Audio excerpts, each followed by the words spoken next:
नमस्कार दोस्तों, आप देख रहे हैं एजुकेशन टेम्पल, जहां पढ़ाई सिर्फ सब्जेक्ट नहीं, एक मिशन है, रॉकेट। तो चलिए शुरू करते हैं आज का powerful session, shaping of the earth surface part 5। तो नोटबुक रेडी रखिए, फोकस बनाए रखिए और वीडियो को एंड तक जरूर देखिए। जो लोग नए हैं चैनल को सब्सक्राइब कर लीजिए ताकि आपको हर इंपॉर्टेंट क्लास का नोटिफिकेशन सबसे पहले मिले। चलिए शुरू करते हैं बिना टाइम वेस्ट किए। सबसे पहले बात करते हैं ग्रेडिएशन की। पता है, ये नेचर का अपना एक अल्टीमेट लेवलिंग प्रोजेक्ट है। जैसे कोई बिल्डर घर बनाने से पहले जमीन को एकदम फ्लैट करता है ना, बिल्कुल वैसे ही हमारी अर्थ की सरफेस भी ग्रेजुअली यानी धीरे धीरे लेवल होती लेती है। और ये मैजिक होता कैसे है?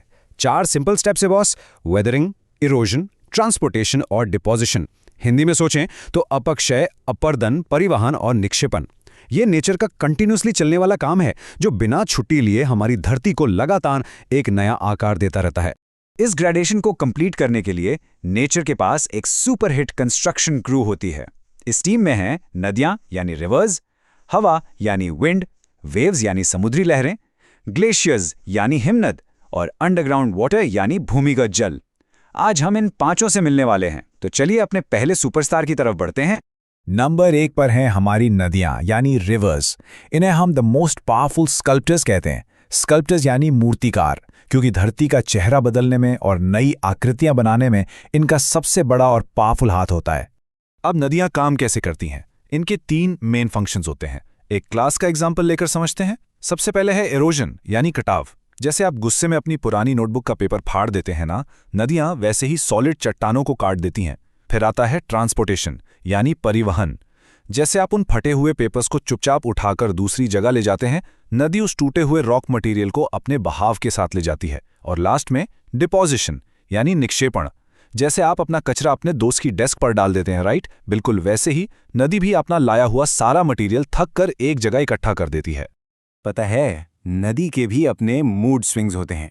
नदी का अपर कोर्स यानी ऊपरी भाग एकदम उस हाइपर स्टूडेंट जैसा होता है जो सुबह सुबह एनर्जी ड्रिंक पी कर आया हो। Energy full, flow super fast, इसीलिए वहां स्ट्रॉन्ग इरोजन होता है। लेकिन वही नदी जब मिडिल और लोअर कोर्स में आती है तो उसका फ्लो स्लो हो जाता है, एकदम उस थके हुए स्टूडेंट की तरह जो फाइनल एग्जाम्स के बाद अपनी सारी किताबें एक कोने में फेंक देता है। बस वहीं पर नदी थककर डेपोजिशन करना शुरू कर देती है। इरोजन और डेपोजिशन का नतीजा क्या होता है? नदियां कुछ बहुत ही ब्यूटीफुल लैंडफॉर्म्स बनाती हैं। पहाड़ों में ये वी शेप्ड वैलीज और वाटरफॉल्स यानी झरने बनाती हैं। फिर प्लेन्स में आकर फ्लड प्लेन्स और लेवीज बनाती हैं। और एंड में समुद्र से मिलने से ठीक पहले बनते हैं डेल्टाज। मैप पर ध्यान से देखिए, the great Ganga Brahmaputra delta, जिसे हम सुंदर बंस भी कहते हैं। ये इंग्लिश टर्म्स अच्छे से अपनी नोटबुक में लिख लीजिए दोस्तों, यही आपको एग्जाम्स में पूरे मार्क्स दिलवाएंगे। चलिए पहाड़ों और नदियों से सीधा चलते हैं रेगिस्तान यानी डेजर्ट्स में। यहाँ नेचर की सेकंड पावर एंट्री मारती है और वो है विंड यानी हवा। डेजर्ट्स में हवा को हम डेजर्ट सैंडपेपर बुलाते हैं। हवा का एक बहुत स्पेशल प्रोसेस है जिसे एब्रेशन यानी घर्षण कहते हैं।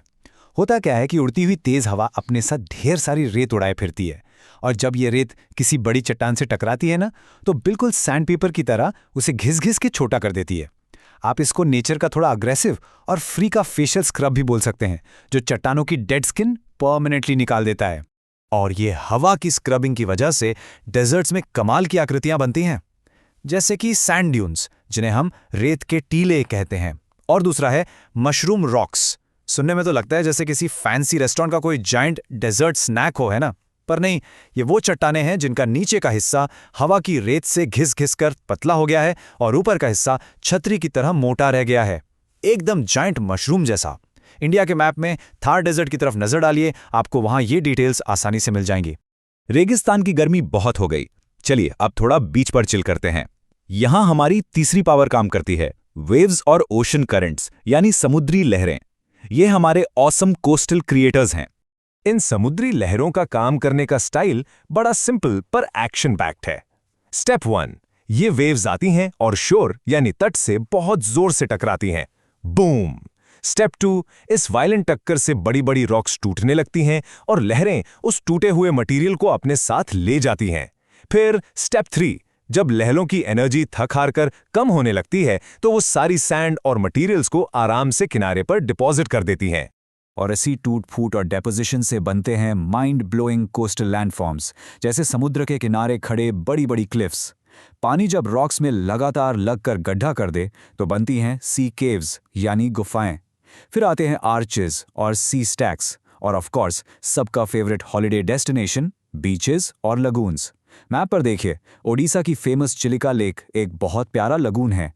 एग्जाम्स के लिए इन सारे टर्म्स को ध्यान में रखना बहुत जरूरी है। ओके स्टूडेंट्स, जल्दी से अपनी विंटर जैकेट्स और ग्लव्स पहन लीजिए, क्योंकि अब हम चल रहे हैं एकदम फ्रीजिंग ठंडी जगहों पर। हमारा चौथा एजेंट है ग्लेशियर्स यानी हिमनद। इन्हें दी आइस जायंट्स कहा जाता है। देखिए, ये ग्लेशियर्स मूव तो बहुत स्लो करते हैं, पर इनकी पावर किसी हैवी ड्यूटी बुलडोजर से कम नहीं होती। ये दो प्रोसेसेस से आगे बढ़ते हैं। पहला, वही अपना पुराना अब्रेजन, जहां ग्लेशियर के नीचे की सॉलिड बर्फ पूरी जमीन को एग्रेसिवली घिसते हुए चलती है। और दूसरा है प्लकिंग यानी उखाड़ना। ये थोड़ा ब्रूटल है। बर्फ चट्टानों के बीच जम जाती है, और जब ग्लेशियर थोड़ा आगे खिसकता है तो वो उन चट्टानों को जमीन से सीधा उखाड़कर ले जाता है, एकदम वैसे जैसे डेंटिस्ट आराम से आपकी खराब दाढ़ उखाड़ लेता है। इन हेवी ड्यूटी प्रोसेसेस के कारण कुछ अमेजिंग फ्रीजिंग लैंडफॉर्म्स बनते हैं।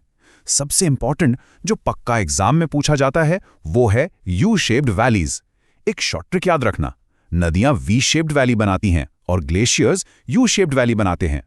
इसके अलावा बनते हैं सर्क्स, एरेट्स, और जब ग्लेशियर्स पिघलकर अपना सारा कचरा डिपॉजिट करते हैं तो उन्हें मोरेन्स कहते हैं।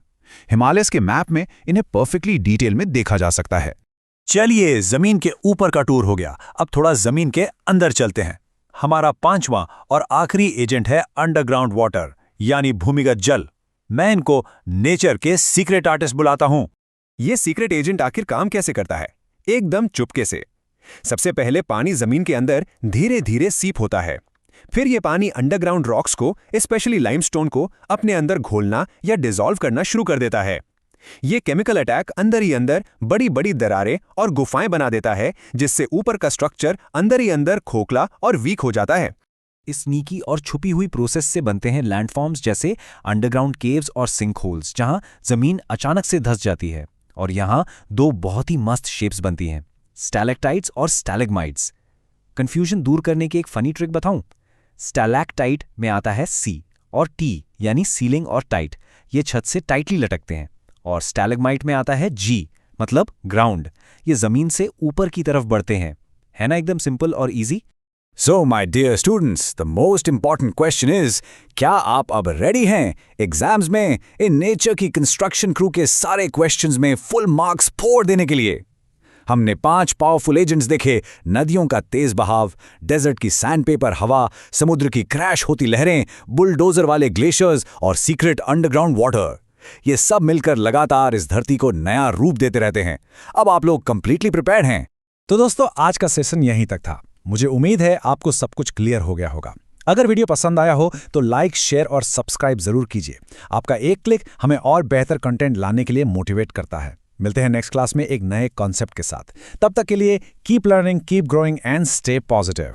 अगर आपको ये वीडियो हेल्पफुल लगा हो तो लाइक, शेयर और सब्सक्राइब करना ना भूलें, और कमेंट करके जरूर बताएं आपको नेक्स्ट कौन सा चैप्टर चाहिए। मैं मिलता हूं आपसे नेक्स्ट पार्ट में। तब तक के लिए keep learning with education temple. और हाँ, अगर आपको क्लास 8th to 10th किसी भी सब्जेक्ट के नोट्स चाहिए तो तुरंत व्हाट्सएप कीजिए 7014242188 और 8559886634 पर। यह पॉडकास्ट था एजुकेशन टेंपल की तरफ से, जहां हम स्टूडेंट्स को फैमिली के जैसे समझते हैं और एजुकेशन को एक इमोशन बनाते हैं, राइट?